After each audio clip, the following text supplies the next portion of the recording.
우리가 함께 읽은 이 말씀을 중심해서 누구를 무서워하리오라고 하는 주제로 우리 옥 목사님 모처럼 이 강단에 서서 우리에게 말씀을 증거하시겠습니다. 우리 모두에게 큰 은혜가 넘치기를 바랍니다.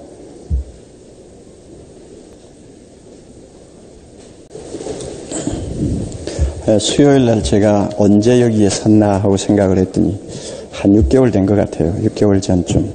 그래서 그동안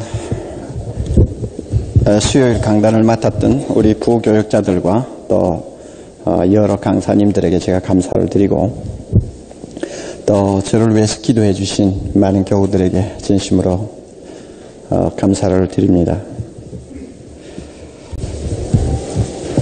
교육자가 이 교회 일을 하다가 보면 가끔 이런저런 위기를 좀 맞습니다. 영적인 위기도 찾아올 때가 있지만 육신적인 위기도 찾아올 때가 있습니다. 그래서 그것이 잘 선용이 되면 교육자 자신을 위해서, 교회를 위해서 굉장히 유익하지만 또 잘못되면은 참 우리 모두가 손해를 보는 그런 경우가 많이 있습니다. 금년 들어서 저 자신이 좀 어떤 면에서는 상당히 좀 어려운 고비를 넘겨왔다고 생각합니다만, 그러나 그 고비마다 하나님께서 다시 일으켜주시고 은혜 주신 데 대해서 감사드리고, 여러분들이 뒤에서 끝없이 기도해 주신 데 대해서 제가 잊지 않고 마음으로 항상 감사하게 생각하고 있습니다. 제가 부탁드리는 것은 앞으로 수요일을 제가 연속적으로 서지는 못할 것입니다. 한두 주 하다가 또 한 주 빠지고 하는 이런 일들이 이제 주기적으로 나타날 가능성이 있습니다.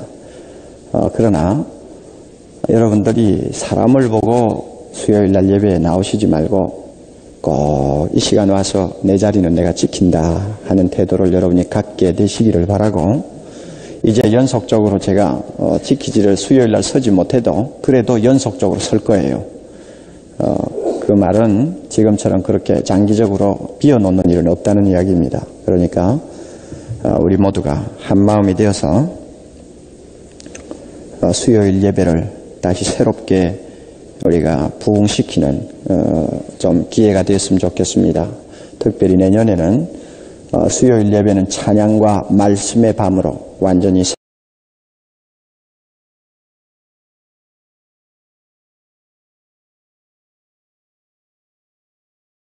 새롭게 좀 성격을 바꾸려고 준비 중에 있습니다. 그래서 수요일 저녁만은 우리가 찬양을 통해서 하나님 앞에 마음을 있는 대로 다 열고 은혜 받고, 마음을 찬양을 통해서 활짝 연 그 마음에 하나님의 말씀을 가득히 담을 수 있는 그런 수요일이 되도록 여러 가지로 지금 계획하고 기도하고 있으니까 여러분들도 수요일 예배가 침체되지 않도록 책임감을 갖고 노력해 주시면 감사하겠습니다.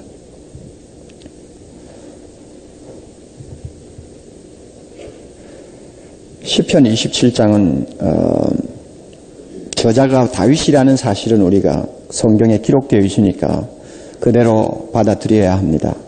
그러나 언제 이 27장 본문을 기록했는가에 대해서는 그 배경이나 그 상황을 설명하기가 어렵습니다. 우리가 이미 시편을 공부해 오면서 보았습니다만 비슷비슷한 그런 성격을 가진 시편들이 한두 개가 아닙니다. 특별히 다윗이 쓴 시는 그렇습니다. 비슷비슷하다 하는 말은 다윗의 시의 거의 반 이상이 고난과 역경 속에서 위기를 만나서 하나님 앞에 부르짖는 내용으로 기록되어 있기 때문에 사실 엄밀하게 보면은 그렇게 큰 차이가 없는 시편들이 여러 개 반복되고 있는 것을 봅니다. 27장도 그 중에 하나입니다. 그래서 이 다윗의 생애를 통해서 어느 사건하고 이 시편하고 밀접한 연관을 가질 수 있다 하고 우리가 단정하기는 어렵고, 만약에 억지로 단정을 한다면 그것은 좀 무리가 뒤따르지 않을까 이렇게 생각을 합니다. 그러니까 저자가 다윗이다 하는 것만 알고 이 시를 우리는 생각하고 은혜를 받도록 해야 되겠습니다. 제가 시편 강의를 하면서 항상 그 시 전체의 이 구성을 먼저 말씀을 드리는데 이것은 우리가 전체를 꿰뚫어 보기 위해서 굉장히 중요한 것입니다. 아마 27장은 크게 세 파트로 나눌 수 있다고 봅니다. 1절부터 6절까지가 한 파트입니다. 그래서 여러분들이 표를 해놓으시면 좋습니다. 1절부터 6절까지 한 파트로 나누고, 그래서 그 제목을 붙인다면은 공포를 주는 위기 속에서의 신앙 고백, 그러니까 공포를 주는 위기 속에서 다윗이 한 신앙 고백, 이것이 1절부터 6절까지 내용이라고 우리가 말할 수 있습니다. 그 다음에 7절부터 12절까지 내용은 공포를 주는 위기 속에서의 기도, 다윗의 기도입니다. 그리고 마지막으로 두 절 남은 거 13절, 14절은 공포를 주는 위기 속에서 얻은 확신, 확신, 혹은 제1차적인 기도 응답이라고도 말할 수 있습니다. 그래서 1절부터 6절까지 신앙 고백, 그 다음에 7절부터 12절까지 기도, 그 다음에 마지막 뭐라고 그랬죠? 확신 혹은 기도의 1차적인 응답, 이렇게 우리가 분류를 해놓고 27장을 다시 한번 보면 그렇구나 하는 것을 여러분이 대충 발견할 수 있을 것입니다. 그런데 우리가 27장을 읽으면서 이 주목해야 될 사실이 하나 있습니다. 그것이 뭐냐 하면 시 전체를 통해서 흐르고 있는 저자의 감정입니다. 감정, 이것을 우리가 볼 줄 알아야 합니다. 무슨 감정일까? 공포입니다. 공포심, 두려움. 이것이 지금 1절부터 마지막 절까지 흐르고 있습니다. 이 사실을 분명히 확인하고 27장을 1절부터 읽어보시면 그렇구나 하는 것을 알 수 있을 것입니다. 다윗이 지금 공포에 떨고 있어요. 겉으로 보기에는 두려움에 시달리지 않는 것 같이 여겨집니다. 그러나 실상은 그 반대라고 할 수 있어요. 겉으로 보기에 왜 두려움을 느끼지 않는 것 같이 보이느냐 하면 여러분 1절 보시면 뭐라고 그랬어요? 내가 누구를 두려워하겠느냐 그랬죠. 그 다음에 또 좀 내려가니까 뭐라고 그래요? 내가 누구를 무서워하겠느냐. 그 다음에 3절 내려가서 또 뭐라고 그랬습니까? 군대가 나를 대적하여 진칠지라도 내 마음이 두렵지 않다 하고 지금 큰 소리를 치고 있죠. 그런데 사실은 큰 소리를 친다는 것이 사실은 그 사람에게 문제점이라는 것을 우리는 항상 꿰뚫어 보아야 합니다. 두렵지 않다 하고 소리치는 사람일수록 그 마음에는 공포가 있다는 것을 알아야 합니다. 다윗의 심정이 지금 그렇습니다. 너무 무섭고 너무 떨리기 때문에 두렵지 않다고 계속 이야기하는 것입니다. 현대 심리학자들은 사람을 괴롭히는 근원적인 공포 4가지를 분류하고 있죠. 근원적인 공포, 첫째는 가난에 대한 공포. 가난에 대한 공포. 참 이거 무서운 것입니다. 세상이 온통 다 같이 가난함이 문제가 안 되지만 다들 잘 사는데 내 혼자만 가난하게 되면 이건 무서운 공포심을 일으킵니다. 어떻게 살 것인가 하는 공포가 찾아옵니다. 며칠 전에 어느 자매로부터 저녁에 전화가 왔어요. 그 자매는 아빠가 사업에 망하고 나서 지금 수년 동안 직업이라는 것을 제대로 갖지 못하고 어려움 속에서 나날을 보낸 자매입니다. 그 자매의 이야기를 들으면서 저 자신이 함께 공감하는 것이 있는데 그것은 어떻게 살 것인가. 이렇게 수입이 제대로 없어가지고 어떻게 이 식구들이 살아갈 것인가 하는 이 공포, 두려움, 불안. 이것이 전화기를 통해서 저에게까지 전달이 되어 오는 것입니다.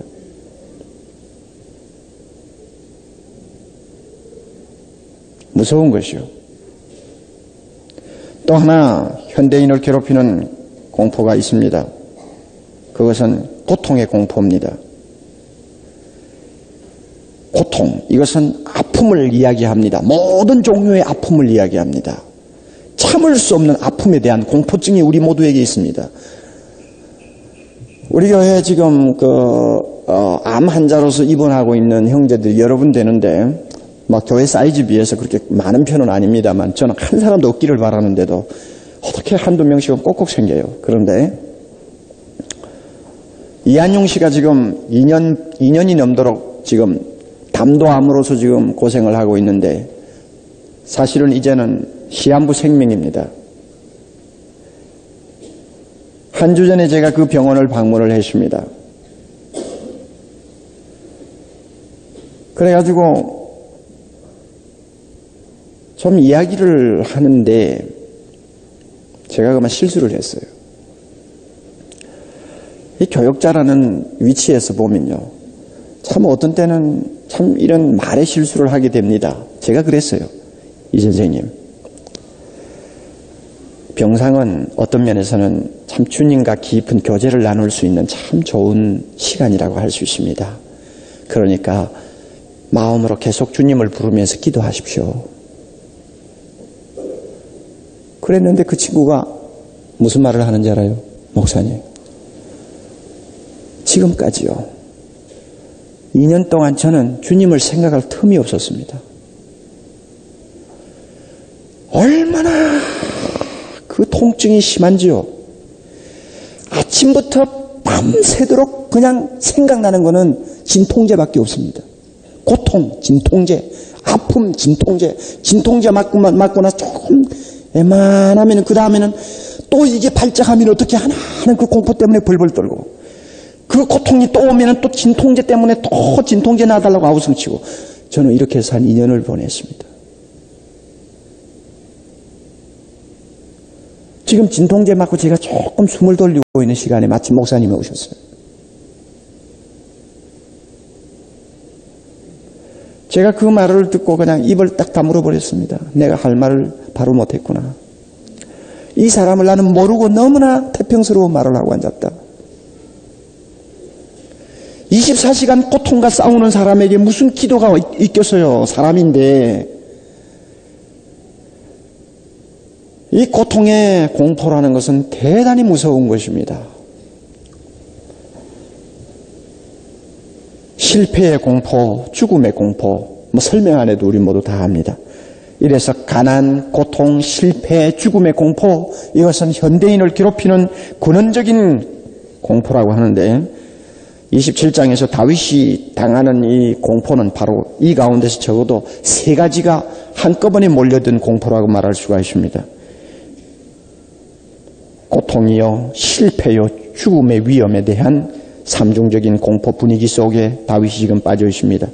우리가 왜 그렇게 말할 수 있느냐 하면은, 여기 보면 2절에 대적이라는 말, 원수라는 말, 또 뭐가 있나요?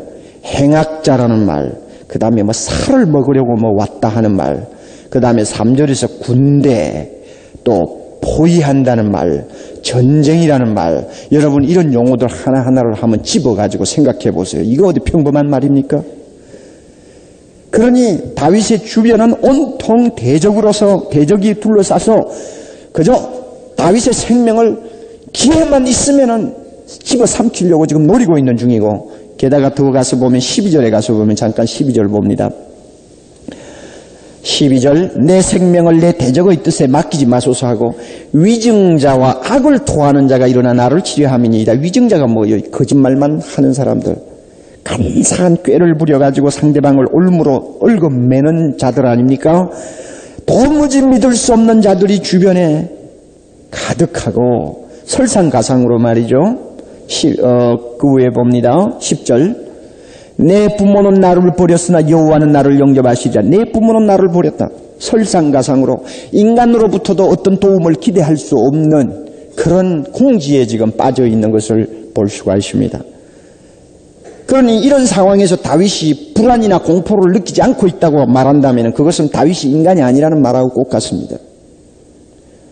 아무리 그가 믿음이 강해가지고 여호와는 내 생명과 능력이시니 내가 누구를 무서워하리요 하고 큰소리 땅땅 쳐도 인간이기 때문에 이런 상황에 빠지면 속으로는 떨고 있고 두려워하고 있고 지금 마음을 지금 제대로 안정을 하지 못하고 있는 사람이라는 걸 우리는 꿰뚫러 볼 수 있어야 합니다. 이 인간입니다.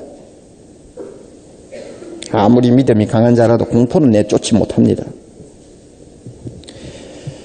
물론 공포라는 것은 믿음이 적을 때 옵니다. 그러니까 믿음이 강할 때는 잘 안 온다는 말도 할 수 있겠죠.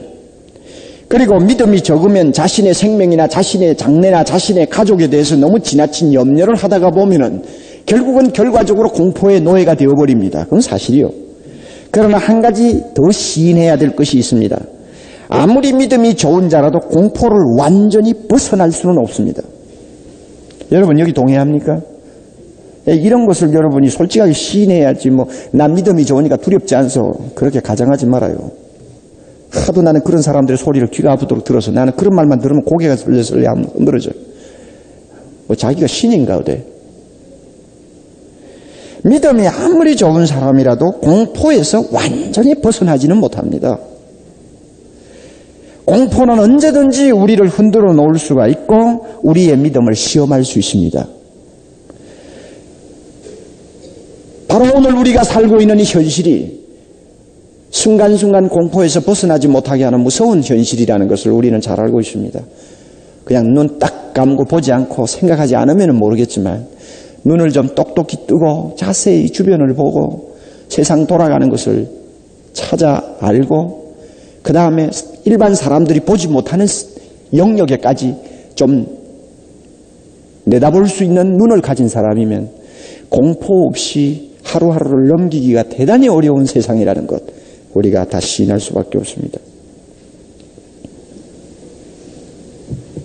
이와 같은 사실을 우리가 긍정하면서 우리가 뭐라고 공포에 대해서 정리를 할 수가 있느냐 하면 하나님을 믿는 사람은 공포에서 완전히 초연하지는 못하지만 따라하십시오. 그 공포를 최소화시킬 수 있다. 또 그 공포를 다룰 수 있다. 다룰 수 있다. 손에 쥐고 다룰 수 있다. 그리고 그 공포에서 그 다음에 따라하세요. 자기를 지킬 수 있다. 이거는 공포와 완전히 상관이 없다는 말하고는 완전히 다릅니다.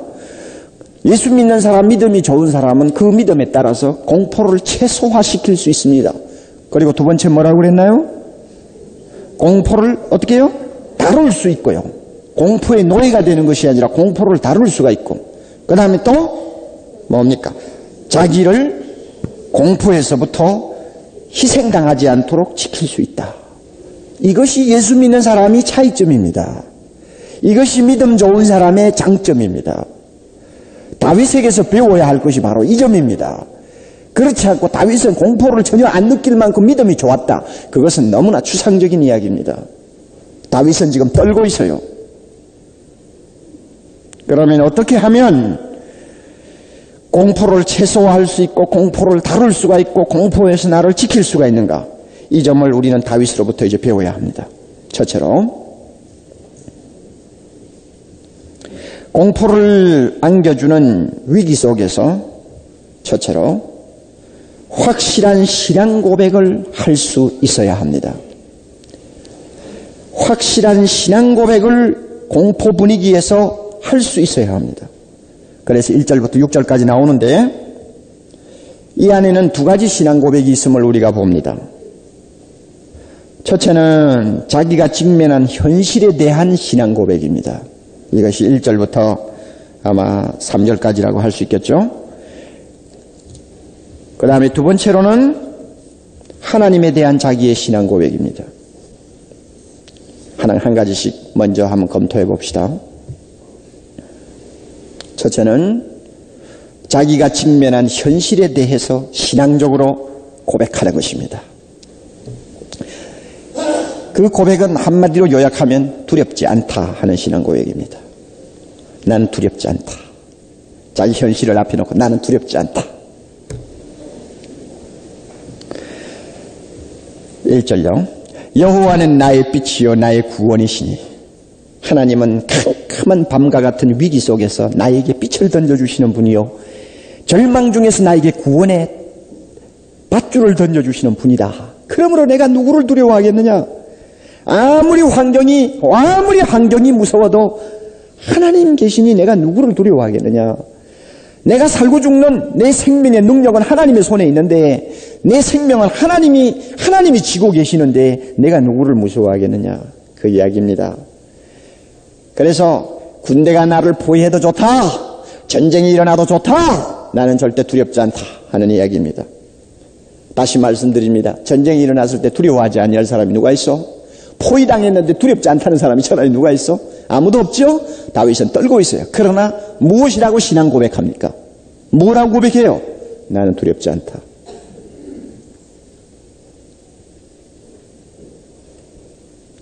이 절은 말이죠. 지금 우리 성경 번역에는 과거형으로 되어 있습니다만은 이것을 미래형으로 번역하는 것이 사실 정확한 번역이라고 저는 생각합니다. 그래서 나의 대적, 나의 원수된 행악자가 내 살을 먹으려고 내게로 올 것이다. 그러나 나는 그러나 그들은 결국 실패할 것이다 하는 것입니다. 자기 자신감을 이야기하죠. 두렵지 아니하는 이유를 말하죠. 네. 그리고 3절에서는 군대가 나를 대적하여 진칠지라도 내 마음이 두렵지 아니하고 전쟁이 일어나 나를 치료할지라도 내가 오히려 무엇입니까? 안전하리로 태연하다 그 말입니다. 마음이 조금도 동요되지 않는다 하는 이야기입니다. 저는 이미 여러분에게 지적을 했습니다. 어떻게 마음으로 떨고 있는 사람이 이렇게 입으로는 자신 있게 말을 할 수 있습니까? 이것은 거짓말이 아닐까요? 이것은 자기 모순이 아닐까요? 여러분 어떻게 생각합니까? 마음으로는 떨고 있으면서 난 두렵지 않다. 자기 환경을 놓고 나는 절대 두렵지 않다 하고 신앙적인 고백을 합니다. 여러분 이것은 모순이 아닌가요? 저는 이것은 모순이 아니라고 분명히 여러분에게 말하고 싶습니다. 왜 그런가 하면 대답을 드리겠습니다. 믿는 것과 느끼는 것은 반드시 일치하지 않습니다.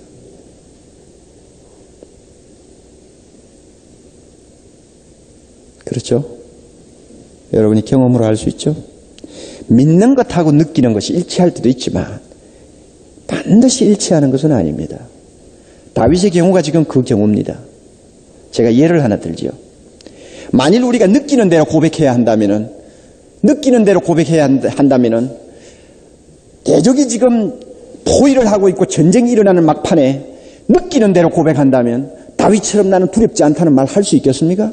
만약 그렇게 말한다면 그 사람은 위선자입니다. 자기가 인간이 아니라는 이야기죠.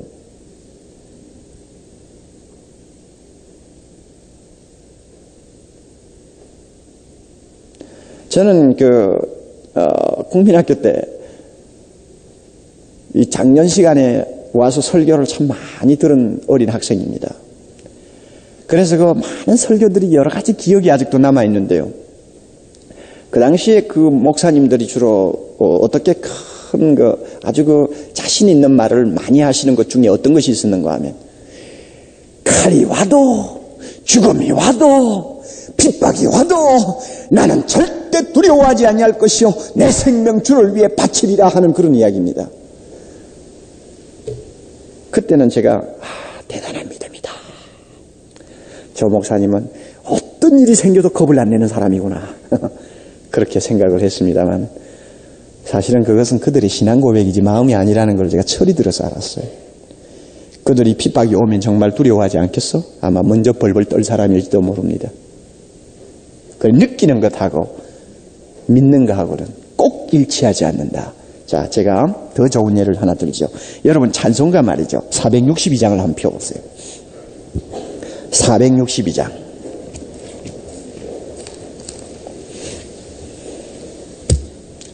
462장을 펴면 이 블랭크 혼이라고 하는 사람이 쓴 찬송가인데 여객선을 타고 여행을 하다가 한밤중에 무서운 풍랑 속에 휩쓸렸습니다. 그래서 지금 어떻게 될지 지금 지척을 분간할 수 없는 상황에 빠져 있습니다. 그런데 이 사람 지금 후렴에 가서 뭐라고 합니까? 나 두려움 없네? 이건 느낌이요, 고백이요? 고백이죠. 배 타고 가다가 여러분 풍랑만 나가지고 막 선장이 얼굴이 노래지는 거 봤어요? 한번 그런 일 경험해봤어요? 한 번도 안 해봤죠? 그러니까 모르는 거예요. 저는 알아요. 그게 뭔지. 정말 전부 노래집니다. 사람이. 그럴 때 안 무서워요? 안 무서우면 그 사람은 죽었든지 아니면 거짓말쟁이든지 둘 중에 하나지. 그런데 이 사람 보세요. 나 두렵지 않대. 그러니까 이 경우는 느끼는 것하고 믿는 것하고는 따로 분리.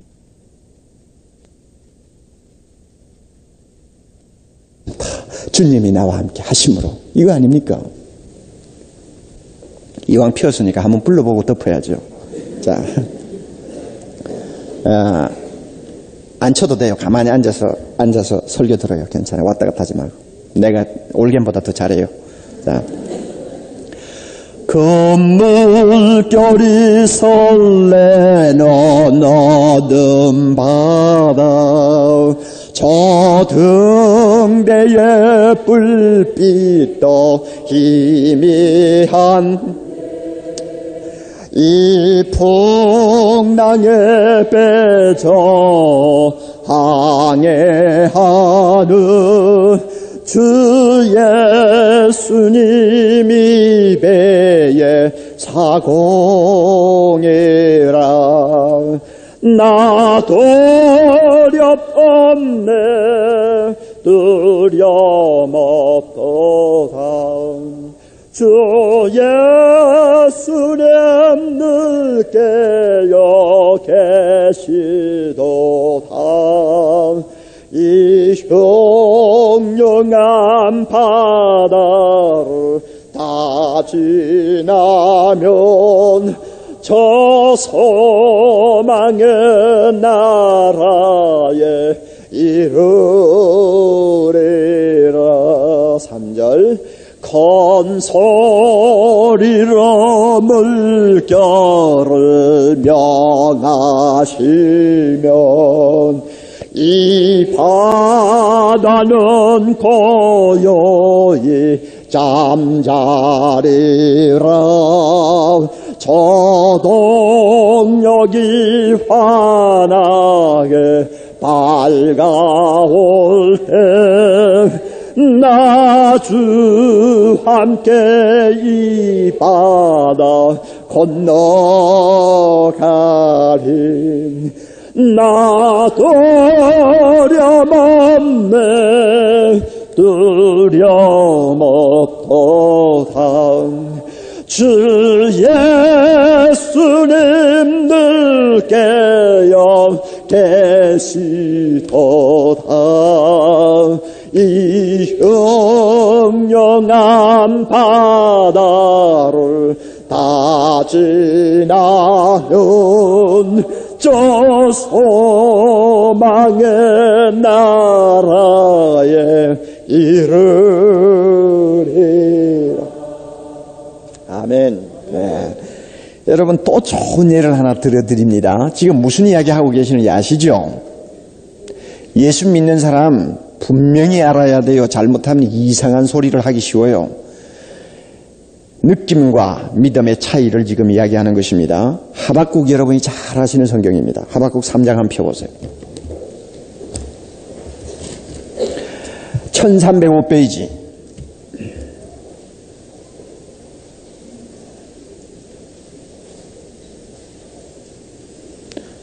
(1305페이지) 그 3장 16절 봅니다. 지금 하박국이 지금 뭐라고 하는지 보세요. 내가 들었으므로 소문을 들었단 말이요. 무슨 소문 들었어? 굉장히 불길한 소문을 들었습니다. 소문을 들었으므로 내 창자가 어떻게 했어요? 흔들렸죠. 또 들려오는 소리로 인해서 내 입술이 어땠어요? 떨렸죠.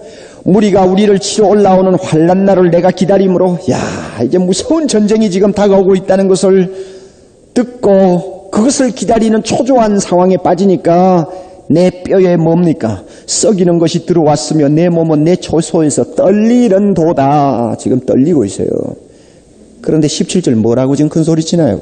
다 같이 비록 무화과 나무가 무성치 못하며 포도나무에 열매가 없으며 감람나무에 소출이 없으며 밭에 식물이 없으며 우리의 양이 없으며 외양간에 소가 없을지라도 나는 여호와를 인하여 즐거워하며 나의 구원의 하나님을 인하여 기뻐하리로다. 아멘.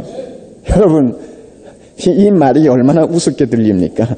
16절 끝에는 벌벌 떨리고 막 사지를 주고 움츠리지 못하는 사람이 뭐라고 소리칩니까? 나는 여호와를 인해 즐거워한다. 이거는 신앙 고백이에요. 그러니까 속의 느낌이 어떠하든 간에 예수 믿는 사람에게는 독특한 것 하나가 있는데 그것은 신앙 고백을 한다는 것입니다. 그래서 어떤 경우에는요, 신앙 고백이라는 것은 느낌을 따를 필요가 없습니다. 믿음이 강한 사람일수록 느끼는 것과 신앙 고백이 아주 정반대일 수가 있습니다. 나는 두렵지만 하나님이 함께 하시니 두렵지 않다고 고백합니다. 나는 염려가 되지만 하나님께 맡겼으니 평안하다고 고백합니다. 무슨 뜻인지 아시겠습니까? 예. 우리 교회 권순열 집사님이 지금 중환자실에 누워 있을 때입니다. 여러분이 그분을 위해서 기도 계속 해주셔야 됩니다. 제가 지난 한 주 전에 중환자실을 방문을 했습니다. 신촌 세브란스병원은 굉장히 중환자실 규칙이 까다롭더군요. 환자 하나에 한 사람 이상은 절대 면회를 허용치 않습니다. 그래서 그날은 부인과 어머니가 와 계시는데도 제가 이제 들어갔습니다. 들어가서 기도해드리고 나와가지고 이제 부인과 함께 이야기를 하는데 저는 그 부인 되시는 정수진 집사님이 그렇게 믿음이 좋은 줄 몰랐어요, 사실은. 목사님, 의사 선생님 이야기로는 아빠가 회복이 되어도 정상적인 생활을 하기는 어렵다고 말씀을 하세요. 목사님, 그러나 그렇다고 해도 거기에 하나님의 뜻이 계시리라고 믿고 기도하고 있어요. 자, 여러분, 이것은 정 집사님의 마음의 느낌입니까? 아니면 신앙의 고백입니까? 신앙의 고백이지요.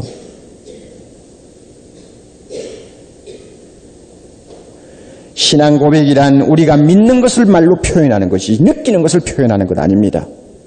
하나님의 자녀는 말을 바로 할 줄 알아야 합니다. 말을 바로 하려면 믿음의 지배를 받는 말을 할 줄 알아야 합니다. 믿음의 뿌리를 둔 말을 할 줄 알아야 합니다. 감정의 지배를 당하는 말을 함부로 해서는 안 됩니다. 신앙 고백은 감정에서 나오는 것이 아닙니다. 믿음에서 나오는 것입니다. 믿는 것에서 나오는 말이 신앙 고백입니다. 다윗이 바로 하나님은 내 생명의 능력이시니 내가 누구를 두려워하리요? 그는 자기 믿음의 고백을 하고 있는 것입니다. 우리는 이 믿음의 고백을 배워야 합니다. 그렇다면 우리의 모든 공포를 우리는 최소화시킬 수 있고 그 공포를 다룰 수가 있으며 그 공포로부터 우리를 지킬 수가 있습니다. 여러분은 지금 어떻습니까? 여러분의 말은 어떤 말입니까? 감정의 말입니까? 믿음의 말입니까? 여러분이 위기를 만났을 때, 여러분의 상황이 무서운 공포에 휩쓸렸을 때, 아니면 눈앞이 캄캄한 일을 만났을 때 여러분의 말은 믿음의 뿌리를 둔 말입니까? 아니면 감정의 지배를 받는 말입니까? 어느 쪽입니까? 만약에 감정의 지배를 둔, 느낌의 지배를 둔 말이라고 한다면 그것은 그 사람에게 아무 도움이 되지 못할 것이요, 점점 무서운 공포의 소나기에서 헤어나지 못하는, 그래서 결국은 희생되고 마는 사람이 될 것입니다. 그러나 우리가 믿는 대로 말하면 말 그 자체가 나에게 능력이 되고 내 신앙 고백 그 자체가 나의 발에, 나의 다리에 힘을 주고 나로 하여금 앞을 똑바로 바라보고 어두움을 뚫고 나갈 수 있게 해준다는 사실을 우리가 알아야 합니다. 고백을 바로 하십시오. 말을 바로 하세요. 그렇게 하려면 믿는 대로 말할 줄 알아야 합니다. 이런 의미에서 믿음이 좋은 사람일수록 신앙 고백은 분명합니다. 믿음이 약한 사람일수록 신앙의 고백은 아무래도 불투명할 수밖에 없습니다. 이런 의미에서 여러분이 오늘날 이 무서운 현대사회를 살면서 정말 자기를 공포에서 지키고 싶습니까? 믿음을 빨리 키우세요. 믿음을 키우세요. 믿음을. 계속 믿음을 키우세요. 그래서 하박국처럼 그야말로 온몸이 떨리고 어떻게 자기 자신을 주체할 수 없는 그런 감정에 휩쓸려 있을지라도 비록 무화과 나무가 무성치 못하고 포도나무에 열매가 없고 감람나무에 소출이 없고 밭에 열매가 없을 채소가 없을지라도 또 우리의 양이 없고 또 뭐가 없다고 그랬어요? 외양간에 소가 없을지라도 누구를 인해서 기뻐한다? 여호와 하나님을 인하여 나는 기뻐한다. 예, 우리 모두 이렇게 되면 이 세상 살기가 아무리 무섭고 공포에 짓눌릴 수밖에 없는 환경이라도 우리는 이길 수가 있습니다. 다윗을 통해 이거 배워야 해요. 두 번째로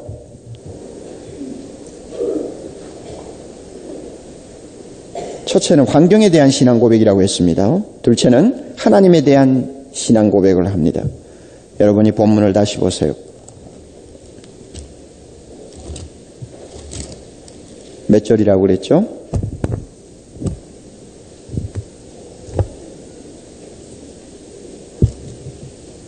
하나님에 대한 신앙 고백은 4절부터 6절까지 읽습니다. 내가 여호와께 청하였던 한 가지 일 곧 그것을 구하리니 곧 나로 내 생전에 여호와의 집에 거하여 여호와의 아름다움을 앙망하며 그 전에서 사모하게 하실 것이라.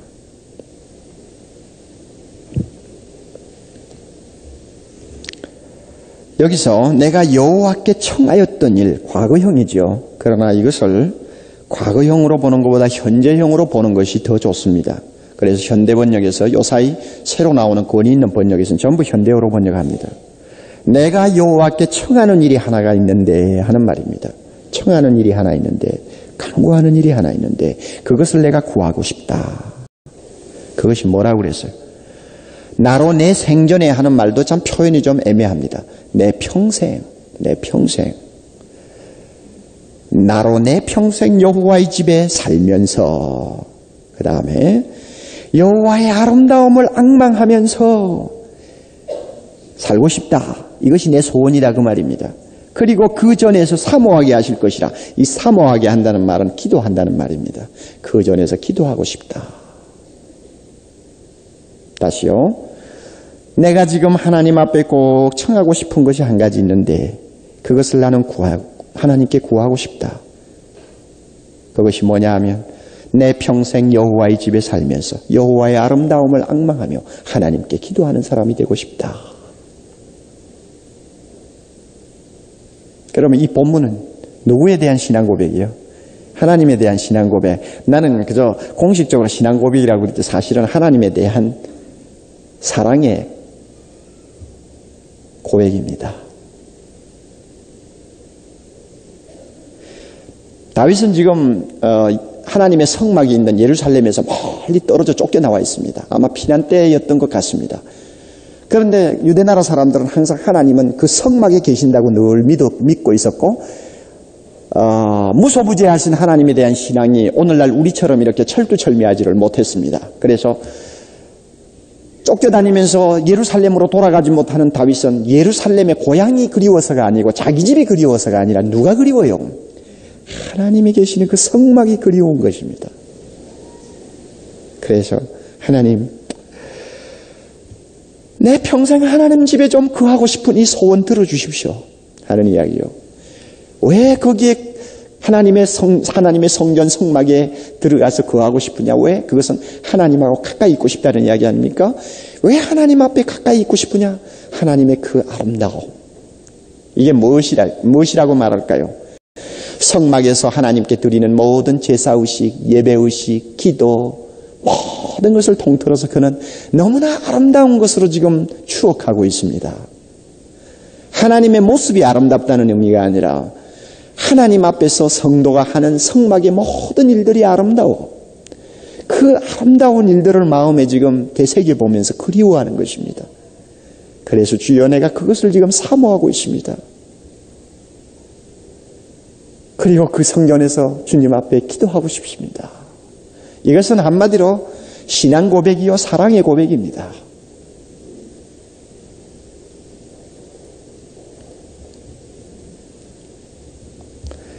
이렇게 하나님에 대한 사랑의 고백을 할 수 있기 때문에 그 다음에 5절, 6절 놀라운 말들이 나옵니다.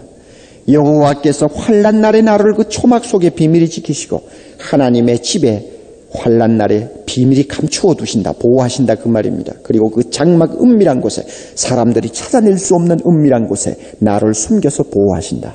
그리고 어떤 원수도 미처 따라오지 못하는 높은 바위 위에 두시고 나를 보호하신다. 6절에 가서 그러므로 이제 내가 하나님 때문에 내 머리가 나를 두루 내 원수 위에 들리리니, 이 말은 원수 위에 머리가 들린다는 말은 원수를 깔볼 수 있는 위치에 선다 그 말입니다. 원수를 멸시하고 조소할 수 있는 자리에 선다는 말입니다. 하나님이 자기를 그렇게 세워주세요. 그리고 하나님의 장막에서 즐거운 제사를 드리고 노래하며 여호와를 찬송하리로다. 이 하나님에 대한 완전한 고백인데요. 여러분, 우리가 여기에서 배워야 할 것이 있습니다. 뭐냐? 참 믿음을 바로 고백하는 사람이 되려면 하나님에 대한 관계가 이렇게 진실해야 합니다. 공포를 주는 위기 속에서 내가 느끼는 대로 말하지 않냐고 믿는 대로 말하고 싶으면 뭐니 해도 하나님과 나와의 관계가 이렇게 정말 사랑이 끓어오르는 관계가 되어야 합니다. 하나님 그리워요. 보고 싶어요. 하나님께 정말 내 마음을 다 털고 싶어요. 하나님, 이게 내 평생의 소원입니다. 나 다른 거 소원이 없어요. 하나님 앞에 좀 더 가까이 가고 싶어요. 하나님 곁에 있고 싶어요. 이 마음 말이죠.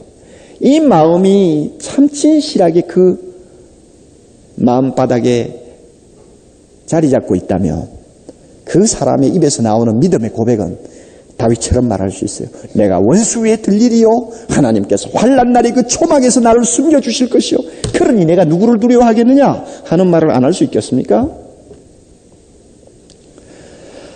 저는 여러분들에게 말씀드리고 싶은 거 있어요. 여러분이 이 공포가 많은 세상에서 공포로부터 자기를 지키고 싶습니까? 하나님과의 관계를 더욱더욱 밀접하게 유지하세요. 예. 기도 안 하시는 분들, 기도 안 하는 것만큼 여러분은 하나님과 거리가 있는 사람이요. 하나님의 말씀을 싫어하는 사람, 하나님의 말씀을 싫어하는 것만큼 하나님과 여러분의 마음은 불편한 관계에 있다는 사실을 알아야 합니다. 그런 사람은 하나님과의 마음이 영적으로 깊이 통하지를 않기 때문에 무서운 공포를 주는 어떤 환경에 처하게 되면 그 입으로 믿음의 고백을 제대로 하지 못합니다. 왜? 하나님이 너무 멀리 계시는 것처럼 느껴지기 때문에 그렇습니다. 그러므로 우리가 공포에서 이기고 싶습니까? 하나님과의 관계, 이것이 절대 키입니다. 하나님을 사랑하십시오. 하나님을 사랑하기 때문에 순종하십시오. 그리고 하나님 가까이 있는 것을 최고의 행복으로 느끼세요. 이렇게만 되면 이 세상 아무리 무서운 파도가 휘몰아치는 고해와 같다 할지라도 우리는 공포에서 우리를 지킬 수 있고 공포를 다룰 수가 있고 공포를 최소화시킬 수가 있습니다. 아멘입니까? 시간이 넘어가기 때문에 간단하게 정리하겠습니다. 저는 이 설교를 참 할 줄 몰라요. 그래서 항상 길어져요.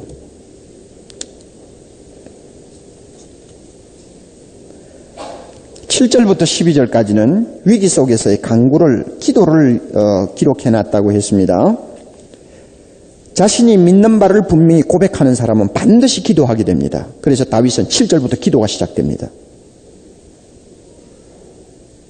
믿는 바가 있기 때문에 기도하는 것입니다. 믿는 대로 이루어지기를 바라기 때문에 간절히 구하지 아니할 수 없게 되는 것입니다. 신앙 고백이 있기 때문에 기도하는 것이지 고백이 없으면 기도가 필요가 없죠. 어디서 기도가 나옵니까? 그리고 다윗은 특별히 자기 기도를 뭘로 보느냐 하면 8절 봅니다. 여러분, 너희는 내 얼굴을 찾으라 하실 때 내 마음이 죽게 말하되 여호와여 내가 주의 얼굴을 찾으리이다 하였나이다.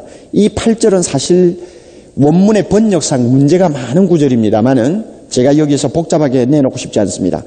번역된 우리 성경 그대로 바뀌었습니다. 그렇다면은 다윗은 기도를 어떻게 보았습니까?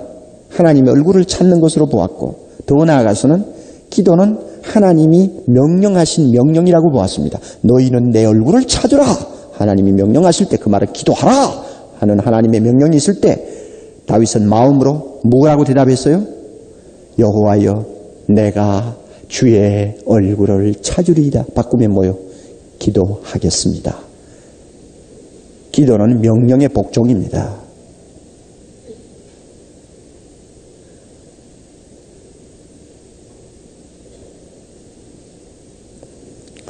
불안과 두려움이 엄습하는 위기에서 기도 외에 다른 길이 있습니까? 여러분 중에 남모르는 두려움을 마음에 안고 계시는 분들이 꽤 많으실 거예요. 기도 외에 다른 길이 있나요? 우리 모두가 신앙의 고백을 분명히 하는 사람이면 반드시 기도하게 됩니다. 그 신앙 고백은 기도로 인도할 수밖에 없기 때문에 그렇습니다. 세 번째로 13절부터 14절은 위기 속에서 다윗이 얻은 1차적인 기도 응답이라고도 할 수 있고 확신이라고도 말할 수 있습니다.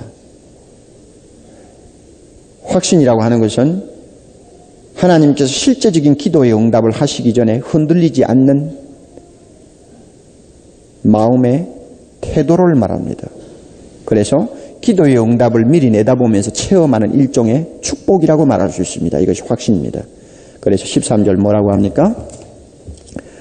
내가 산자의 땅에 있으며 여호와의 은혜 볼 것을 믿었도다. 그랬으면 참 모호한 말씀처럼 보입니다.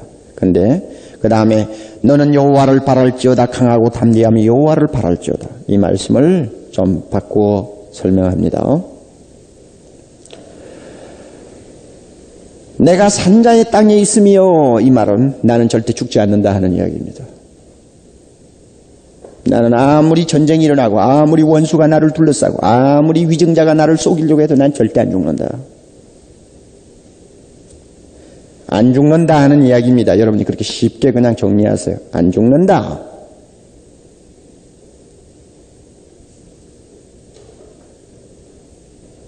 왜 그런가 하면 하나님이 나를 구원해 주실 것이기 때문이다. 그 말입니다. 여호와의 은혜 볼 것을 믿었도다. 하나님이 나를 구원해 주신다는 거 나는 의심하지 않는다. 이거 과거형이 아닙니다. 전부 다 현재형으로 보세요. 나는 미안하다. 미래형으로 보세요.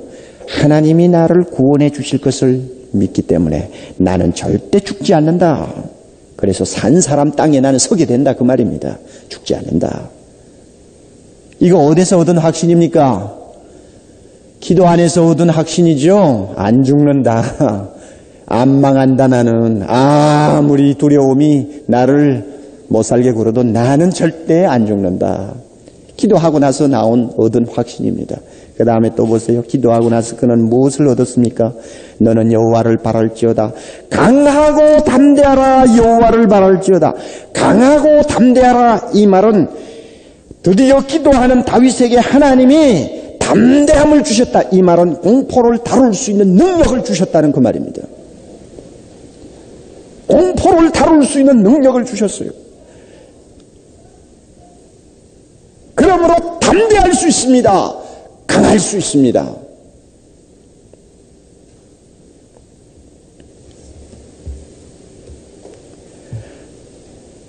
비록 눈앞에 있는 전쟁을 하나님이 끝이게 하지는 않았다 할지라도, 비록 그를 포위하고 있는 적군이 물러가지는 않았다 할지라도, 기도하고 일어나는 다윗에게 하나님이 무엇을 주셨느냐? 절대 안 죽는다는 확신 주셨고, 그 다음에 또 뭐요? 공포를 다룰 수 있는 능력, 담대함. 이거 주셨어요. 그러면 다 된 거 아닙니까? 나머지 문제는 시간 문제 아니요? 우리 모두 이것을 배웁시다. 다윗은 먼저 입으로 믿는 바를 고백할 줄 알았고, 그 다음에는 두 번째로는 그 위기 속에서 기도하는 사람이었고, 세 번째는 무엇입니까? 그 기도 속에서 하나님이 주시는 능력 얻어서 공포와 대처하는 사람이었습니다. 그러므로 다윗은 비록 마음은 떨고 있었지만 우리와는 다른 사람이었어요. 공포를 최소화시킬 수 있었고, 자기를 지킬 수 있었고, 공포를 다룰 수 있었습니다. 미국에는 가끔 그 믿는 사람들 집에 이런 문구가 붙어 있는 예가 많다고 합니다. 참 좋은 말이 돼서 제가 마지막으로 인용합니다. 공포가 노크할 때 믿음이 나가 보았더니 거기에는 아무도 없더라. 다시 한번. 공포가 노크할 때 뭐가 나가봤어? 믿음이 나가보았더니 거기는 아무도 없더라. 아무튼 시편 27장이 여러분에게 용기와 힘을 그리고 지혜를 그리고 현실을 살 수 있는 더욱더 하나님의 큰 축복이 따르는 말씀이 되기를 바랍니다. 우리 함께 머리 숙여 기도하십시다.